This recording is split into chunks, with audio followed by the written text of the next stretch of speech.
Hey guys, I got a quick review today. It's been a minute since I recorded just because I've been pretty sick and I sounded pretty bad and all that, I figured I'd do a quick review for this one today just because it's been such a minute. KOLOBOS, put out by Arrow. I think this came out March 11th.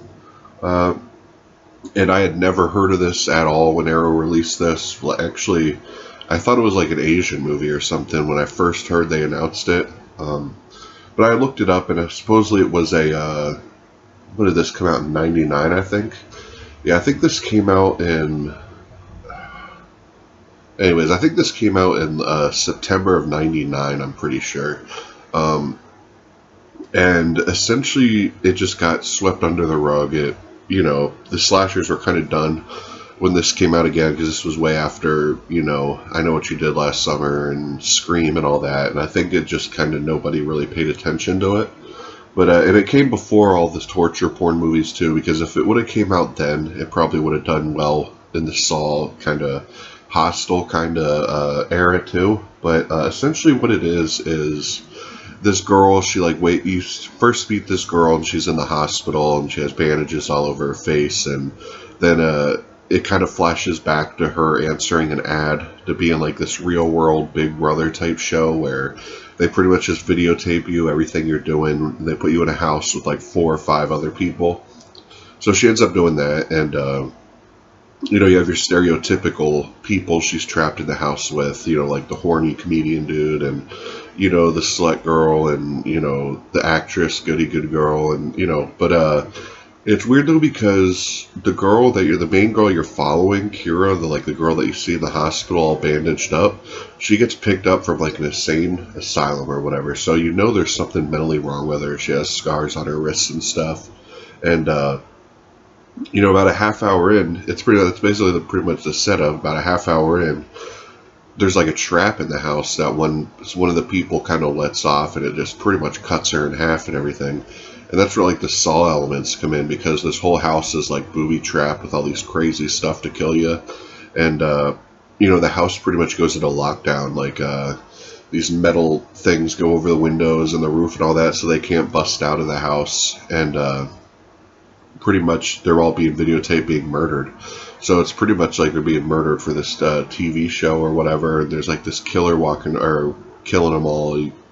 It's really hard to explain because there's so much weird things going on. Like, there's this dude who keeps popping up on the TV who's cutting his face off, and he comes into play later on in the movie. That's pretty much the plot. I don't want to give anything away. There's weird stuff that happens. Like I said, it's kind of hard to explain.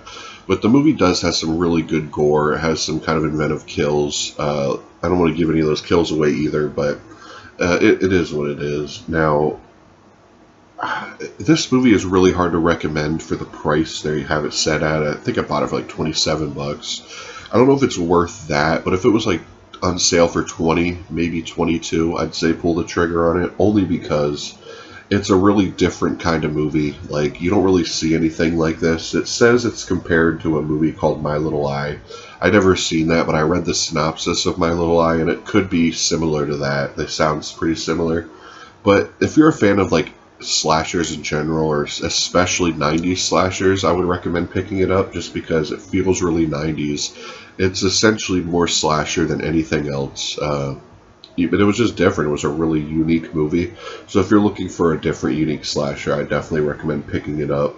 I mean, it's only 82 minutes, the movie, so it's a quick watch. Now, as far as the transfer, I never saw the original DVD release of it. I never saw any other print, so I can't tell you how much better it is, but it looked like a high-def movie, but it was really grainy. Like, the movie's just a really grainy movie.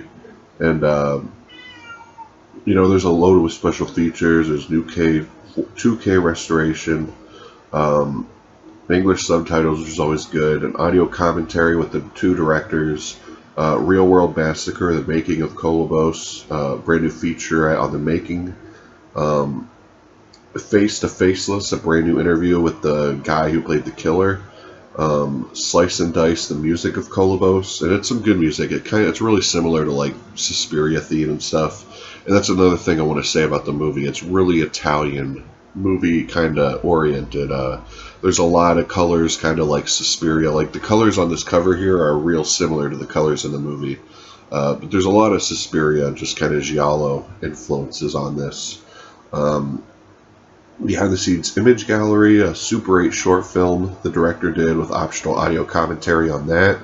Rediscovering KOLOBOS, it's a short featurette on the 2018 premiere of this new transfer and all that. You kind of meet the dude who was responsible for bringing this movie back into light. And trailers. So yeah, that was my quick review on that. Like I said, I'm pretty sick, so I'm sure I sound like shit. But yeah, I just wanted to get a review out for this movie. But anyways, guys, peace.